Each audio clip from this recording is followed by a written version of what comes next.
package in the mail, MSX games from Japan. Collecting without fail those shoot 'em ups, and that's the plan. He doesn't just collect them, he also codes them too. Join us and we'll go on electric adventures with you. Hey YouTube, Electric Adventures here. Slightly different setup, which I'll explain in a minute. Thought I'd go back to this this point of view with some new equipment. This is a double update because circumstances meant that I didn't get a chance to record the end of January. So this is record at start of January for December. So this is a December 2023 and a January 2024 update. Using a new camera, which is good because you can see more of the game room. Although my Street Fighter champion up the back there, as you can see, is rolling like crazy, so that's another one I need to do the screen on. I had a very good lead up to Christmas with my current work. I was lucky enough to have a staff picnic at the local international cricket ground, which is called Blundstone Arena. Look it up on Google Maps, whatever. It's a lovely arena. So I actually played cricket on the arena. I was silly enough to put my hand up to wicket-keep for our team. Haven't done that for a little while, and if you think about it, you actually do a squat every time somebody bowls the ball. And if you haven't done that for a little while, it can be very taxing. Right, slight cut there. I got a phone call. Yes, so as I was saying, if you haven't done squats for a while, yes, it can be very difficult. But anyway, I had lots of fun. I did hit the ball a couple of times. The bowling was a little varied, so you had to chase the ball a bit, but it was all good fun and got to play on a real international cricket field, so very happy. So cricket, I like my cricket. Probably haven't conveyed that except for people who watch my channel for a very long time. Also, as part of my work, I got to go kart racing, which was fantastic fun, and I'm going to have to do it again at another stage. So as I said, I really do like my new work and how social they are. We hosted Christmas, so everybody came to our place, and we had Christmas at our place, which went very well. And then we went down to our holiday home, which is located in White Beach on the Tasman Peninsula, once again for those people who want to look it up. And I have some gaming gear down there, and we have a bit of a thing. Unfortunately though, we've lost another one of our little animals. So little Gracie, I haven't really featured her that much in the videos, but she has appeared in the background. I put a little montage, put a little bit of a montage up here of little Gracie. She was 13 and a half, and she has been unwell for some time with a couple of growths that there was nothing we could do about. Unfortunately, she had probably had a stroke, I would say, just before New Year's Day. My daughter actually brought her down to us. At the time, she probably had already had the stroke. And unfortunately, yes, she hung on for a couple of days, and then we had to take her to the vet and have her put down. She couldn't really see by that stage, and she could barely move around. So unfortunately, we had to let her go and make her comfortable. So very sad to lose yet another pet. 2023 wasn't exactly a pet positive year for us. So we do have one remaining cat. That's Alfie, who bombs my videos more than anything else. Although he's somewhere in the sun at the moment, so you're not going to get bombed by him today. And one chicken, so that is the entirety of our pets, which is a big number decrease compared to where we were previously. But anyway, this is a retro gaming channel. That's just the general updates and things like that. So we had Christmas. We went fairly light on presents this year for one particular reason, which I will cover in a minute. The main thing that my wife bought me for Christmas was this 5-level minifigure display case for Lego. As I've previously mentioned, I do like my Lego. Now, because we also went away, I haven't really played with it, but I have pre-opened this so I can put the batteries in. So it's a display case. There's still protective stuff over the doors at the moment, and it has, where I can find the button, I've probably got it upside down too, and it lights up. Yeah, it is upside down. I think that's the way you put it. Yep, that's right, that's where the hanging tags are. And obviously you take this protective film off, and then this is clear, and then you can have your minifigures in there. Now I do have some, spare minifigures, so I was thinking of, I haven't actually decided what I'm going to put in here. And I do have a bit of Lego, so I was thinking of tidying up my corner over there and displaying my Lego better, and probably having this mounted above the bookcase where I do have my Lego, and I can put some of the minifigures, either the minifigures that don't sit in the models, or just the general double loose ones that I've found in various places, and we'll have a bit of a Star Wars run. Haven't really thought about it yet of what I'm going to do, but a very nice little thing, and it wasn't very expensive too, which was really good. So another little minifigure that I found. Here we go, we're getting used to this camera. It is definitely keeping my face in focus. There we go. So I've got to put it about the same depth once again. So yes, I have a new camera we're using today. It is a webcam. It is a 4K webcam. This computer is not fast enough to record at its full resolution, so I'll deal with that later. Get a faster bit. This is just an old, the computer down here that I use for capture is probably about 5 years old, and it's just a slimline old computer that was in a business environment that I've recycled. I'll replace it with a better one later. So I'll cover more of the pickup. So now we'll start to talk about it. So the webcam that I got is one of these.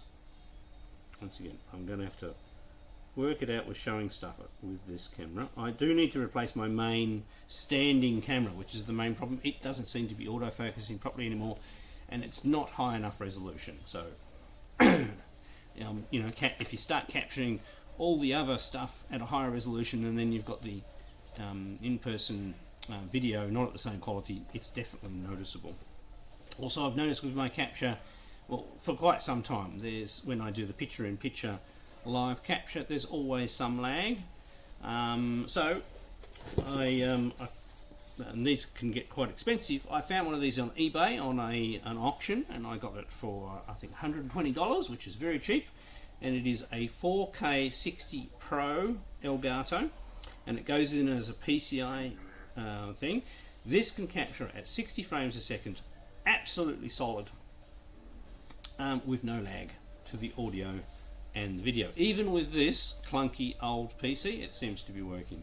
Now obviously you've got to go HDMI in, so I'm still using my SCART to HDMI converter, because most of the sources in this game area here are either S-video or composite video going to SCART. They're not real RGB SCART. I do have a couple of things that are RGB SCART, and I forgot about that because I also got another OSSC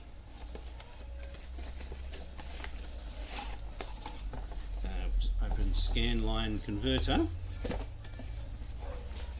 but that will not work with composite or S-video RGB sources.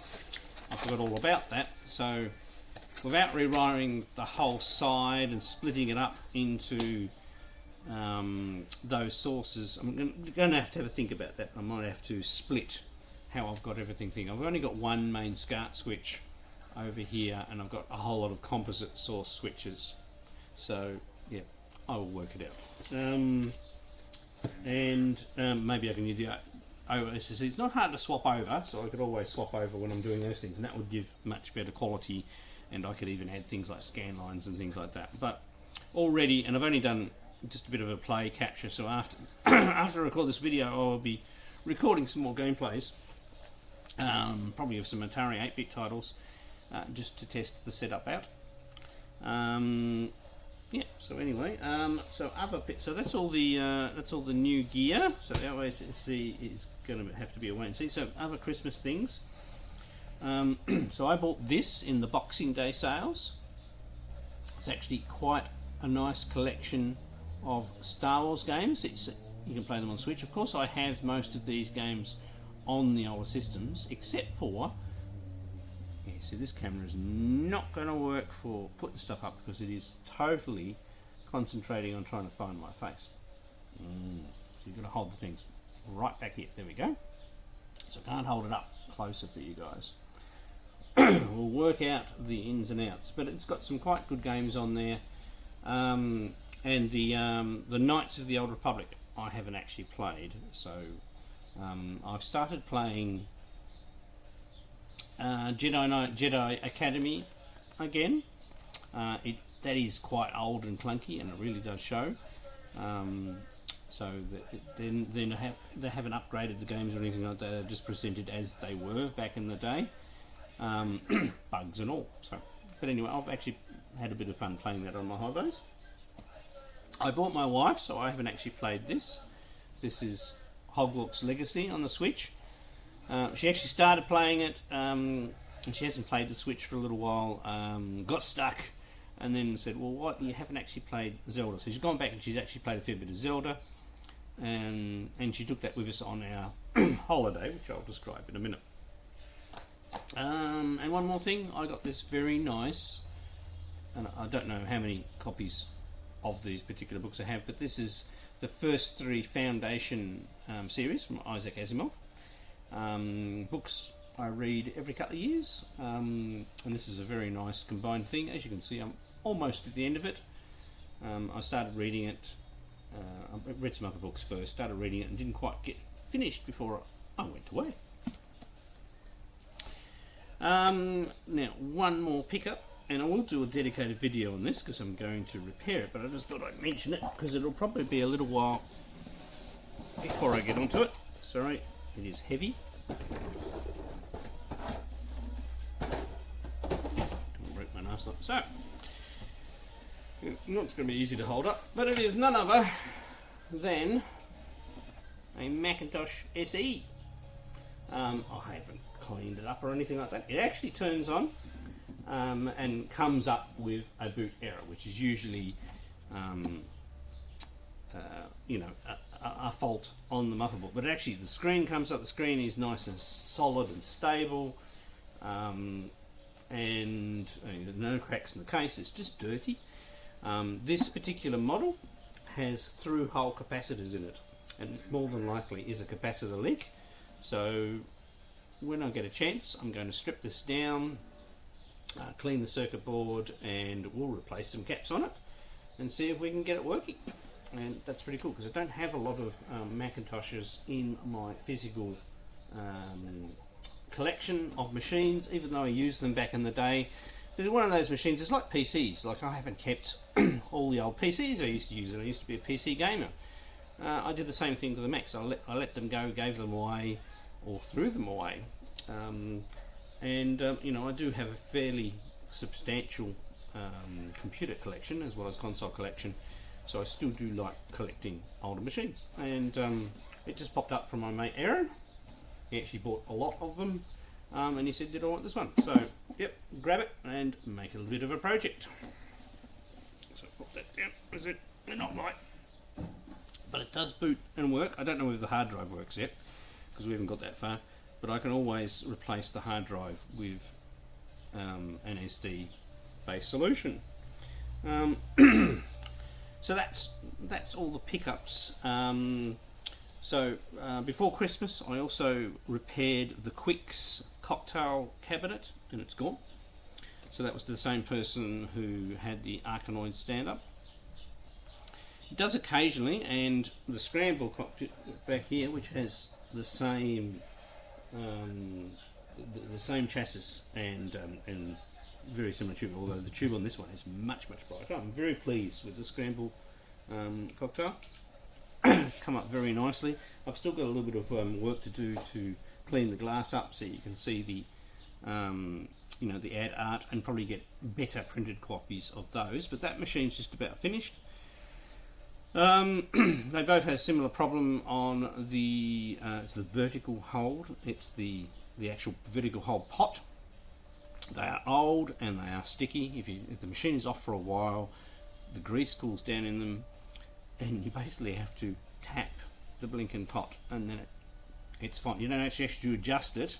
Adjusting it also does the same thing, but if you just tap it, that's enough to get the you get it conducting inside. So I may have to try and find some replacement pots, I suppose.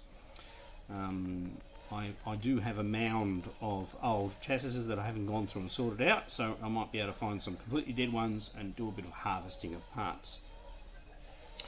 So that's all the arcade repairs, and then we got to Christmas, and we had Christmas. We went away down to our shack for a little while, and we came back, and I went back to work for basically 2 weeks, and then we went on a cruise. So a Pacific cruise around the Pacific. So we went to Mystery Island, which I've never been to before, Lifu, and Noumea. Although the stop at Noumea was only very short, and obviously you have the cruising days in between. And I just went on that with my wife, and we went to get away from everything and have a relax, and it was good fun. We did a little back-to-back thing, so a little add-on one. So when we got back so this is from Brisbane out there and back to Brisbane, and then we got off and we got back on the ship, and then we went up to Airlie Beach, which is up near the Whitsundays in Australia, and that was very nice. And then back to Brisbane, and then we flew home, which only happened yesterday. Which is why I'm recording this video today. And yeah, that was lots of good fun. So as you can see, not a lot of retro gaming, not a lot of repairing during January. We have updates though. My book, Classic Game Programming for the NES. We have the wonderful foreword by the Oliver twins. Philip and Andrew also graciously said they wanted to provide a back quote as well. John Hancock is providing a back quote, and we also have John Riggs supplying a back quote as well, which is really nice. And I think there's one other. There was somebody else lined up, but unfortunately their partner passed away, so understandable that they won't be in a position to do that. So the production is just about ready to go, so they can press the button and then we'll get physical copies of the book. It'd be really good to get, to see a physical copy of the book. I have also booked my flights to the Game On Expo over in Phoenix, Arizona in March, and I'll be just making the final arrangements on things, but I should have a panel or a session where I'll be going through and introducing my book and also showing some of my other homebrew works. And this will be my very first retro gaming convention, full stop. The only other thing I've been to is PAX Oz in Australia, which is a general gaming, it's not all about gaming and culture. Whereas the Game On Expo is much more focused on retro gaming and all those sort of things. I mean, they do have an anime and cosplay bits as well that add on to those sort of things. And I'll get to meet some YouTubers who have been conversing on YouTube for over 12 years, and meet some of them in person, which would be really good. So John Lester, or Gamester81, is the person who's invited me over, which is really nice of him. He also works with ColecoVision, which is where I know him from. So he's the main person I've been working with on the Sydney Hunter and Caverns of Death game for the NES and some of the other older titles. So I wrote the original champion card for his first Game On Expo at the inaugural one, but this will be the first time I get to physically go. Unfortunately, other members of ColecoVision, Toby and JF, won't be coming this year, so I won't get to meet them in person just yet, but maybe one day in the future. And as I said, now that my kids have mostly moved out and things, I am slightly more freed up. And maybe next time I might be able to take my wife over as well, and we can go and see some of the sites like the Grand Canyon or something like that. That'd be pretty cool, because I haven't been to the US for a very long time.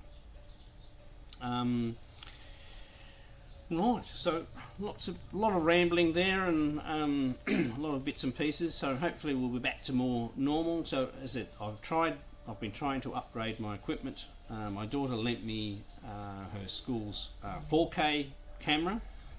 Obviously spent a bit of money on a few other things. When I am able to, I'll buy a new freestanding camera, and we'll just see how using this web camera goes for the time being. As you can see, it's a little hard holding up stuff. And I might be able to steal the daughter's camera on occasion when I need to do a down on the countertop sort of thing. But hopefully soon I'll be able to find an affordably priced camera to upgrade. But unfortunately, my Sony HD cam's just getting too long in the tooth. It has lasted quite some time, so we can't complain. Alright, so I hope everyone out there is enjoying both their retro and modern games. I'm Electric Adventures. Thanks to all my subscribers. Thanks for watching, and I'll catch you next time.